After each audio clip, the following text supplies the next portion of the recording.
প্রিয় বন্ধুরা, এখন শুনবেন পাপের বাপকে এই গল্পটি। এক শহরে এক ব্রাহ্মণ বাস করতেন। তার একটি সন্তান ছিল। বিদ্যা শিক্ষার জন্য তাকে গুরুকুলে পাঠানো হলো। কিছু বছর পর শিক্ষা সম্পূর্ণ করে সে বাড়ি ফিরে এলো। এসে তার পিতাকে বলল, পিতা, আমি সকল শাস্ত্র, বেদ, পুরাণ, ভাগবত, ন্যায়, স্মৃতি সব অধ্যয়ন করে এসেছি। কোনো কিছুই আর বাকি নেই। আপনি আমাকে পরীক্ষা করে দেখতে পারেন। ব্রাহ্মণ বললেন, সে ঠিক আছে, ওসব পরে হবে। তুমি এত কিছু শিখে এসেছো যখন, তখন তোমাকে একটা প্রশ্ন করি। তার যদি উত্তর দিতে পারো তবে জানবো তোমার শিক্ষা সম্পূর্ণ হয়েছে। ব্রাহ্মণ পুত্র বলল, বেশ, আপনি জিজ্ঞাসা করুন। ব্রাহ্মণ বললেন, আচ্ছা, পাপ কি জানো তো? পুত্র বলল, হ্যাঁ। তখন ব্রাহ্মণ বললেন, বলো তো, পাপের বাপকে?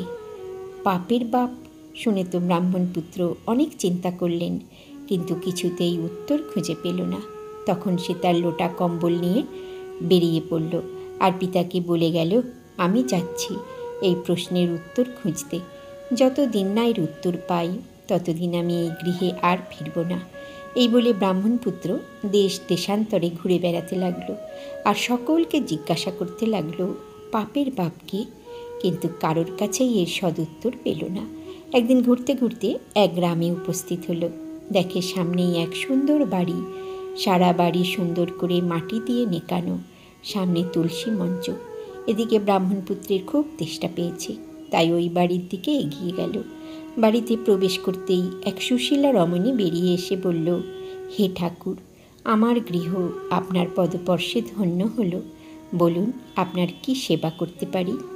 ব্রাহ্মণপুত্র বলল, আমি খুব তৃষ্ণার্ত, আমাকে একটু জল দিতে পারেন? রমণী বললেন, সে কি ঠাকুর, সামান্য জল, সে আর দিতে পারবো না। দাঁড়ান, আমি এক্ষুনি এনে দিচ্ছি। বলে ভিতর থেকে পরিষ্কার নির্মল এক পাত্র ঠান্ডা জল এনে দিল ব্রাহ্মণপুত্রকে। পরম তৃপ্তিতে সেই জল পান করে পাত্রটি ওই রমণীর হাতে দিয়ে ব্রাহ্মণপুত্র জিজ্ঞাসা করল, আচ্ছা, এই গৃহের মালিককে? সেই ব্রাহ্মণ বৈষ্ণবকে তো দেখছে না। কারণ ব্রাহ্মণপুত্র ভেবেছে যে যে বাড়িতে তুলসী মঞ্চ আছে সেই বাড়ি নিশ্চয়ই কোনো বৈষ্ণবের বাড়ি। যাই হোক, ব্রাহ্মণপুত্রের প্রশ্নের উত্তরে ওই রমণী বললেন, ঠাকুর, এ কোনো ব্রাহ্মণের গৃহ নয়, এ হলো এক দেহ পসারিণীর গৃহ। আমি এই গৃহের মালিক। এই কথা শুনে ব্রাহ্মণপুত্র লাফ খেয়ে উঠে বলল, ছি ছি, হায় রাম, এ কী করলাম আমি?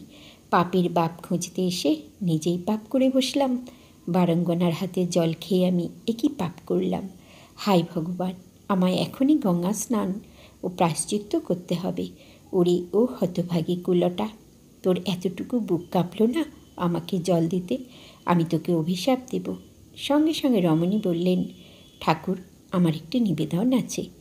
পাপ তো যা হবার হয়েছে, বলি কি, আমি আপনার ভোজনের ব্যবস্থা করি, আপনি দুটো খেয়ে যান। আপনি না হয় একটার বদলে দুটো ডুব দেবেন গঙ্গায়, আপনার পাপ ধুয়ে যাবে। আর আপনার ভোজন দক্ষিণা হিসাবে আমি আপনাকে 5টি স্বর্ণমুদ্রা দেব। ব্রাহ্মণপুত্র মনে মনে ভাবল, তাই তো, পাপ যা হবার হয়েছে। যদি ভোজন করে একেবারে প্রায়শ্চিত্ত করি, ক্ষতি কী, উল্টে দক্ষিণাও মিলবে। তখন ব্রাহ্মণপুত্র বলল, ঠিক আছে, চাল ডাল ইত্যাদি এনে দাও, আমি সপাকে ভোজন করব। আবার রমণী বললেন, ঠাকুর, একটা নিবেদন আছে। যদি আমি স্বহস্তে আপনাকে রান্না করে দিই, আপনি ভোজন করবেন। আমি না হয় 20টা স্বর্ণমুদ্রা আপনাকে দেব দক্ষিণাস্বরূপ। আপনি না হয় গঙ্গায় 3টে ডুব দিয়ে প্রায়শ্চিত্ত করে নেবেন। ব্রাহ্মণপুত্র অনেক ভেবে সম্মত হলেন। তখন ওই রমণী কিছুক্ষণ পর ভোজন প্রস্তুত করে ব্রাহ্মণপুত্রের সামনে রাখলেন। ব্রাহ্মণপুত্র আচমন করে খেতে যাবে, অমনি ওই রমণী বলে উঠলেন, ঠাকুর, আমার একটা নিবেদন ছিল। আমার খুব স্বাদ, আমি আপনাকে নিজের হাতে খাইয়ে দিই। অবশ্যই এর জন্য আপনাকে 50টা স্বর্ণমুদ্রা আমি দক্ষিণা স্বরূপ দেব। আর আপনি একেবারে গঙ্গায় গিয়ে 5টা ডুব দেবেন, আপনার সব পাপ ধুয়ে যাবে। ব্রাহ্মণপুত্র চিন্তা করে রাজি হল। তখন ওই রমণী এসে নিচু হয়ে মুখে খাবার তুলে দেবার পরিবর্তে সজোরে এক চড় মারলেন। ব্রাহ্মণপুত্র ক্রোধে আসন ছেড়ে উঠে বললেন, কুলটা, তোর এত সাহস, তুই আমার গালে চড় মারিস? তোর সমূহ সর্বনাশ হবে। রমণী বললেন, ঠাকুর, তুমি যে আমার হাতে খেতে চাইলে, এক কুলোটার হাতে খেতে চাইলে, কেন বলতে পারো? ব্রাহ্মণপুত্র বললেন, তোমার ভক্তিভাবে আমি রাজি হয়েছিলাম। রমণী বললেন, ভুল। তুমি নিজেকে নিজে প্রশ্ন করে দেখো, কোনো ভাব প্রেম নয়, তুমি স্বর্ণমুদ্রার লোভে রাজি হয়েছিলে। শোনো ঠাকুর, তুমি দেশ দেশান্তরে ঘুরে বেড়াচ্ছিলে, পাপের বাপ কে জানতে? শোনো, পাপের বাপ হলো লোভ। পৃথিবীতে যত পাপ সংগঠিত হয় সব লোভের দ্বারা পরিচালিত হয়ে। তুমি ব্রাহ্মণপুত্র, তবুও তোমার লোভ তোমাকে পাপের পথে টেনে নিয়ে যাচ্ছে। লোভকে জয় করো, তাহলে পাপও দূরীভূত হবে। জেনে রাখবে, পাপের বাপ হলো লোভ। ব্রাহ্মণপুত্র অধোবদনে সব শুনে আস্তে আস্তে ওই গৃহ পরিত্যাগ করে নিজের গৃহের দিকে যাত্রা করল। আজ এই পর্যন্তই বন্ধুরা। আগামী পর্বে এরকম গল্প নিয়ে আবারও আসব। সবাই সুস্থ থাকবেন, ভালো থাকবেন।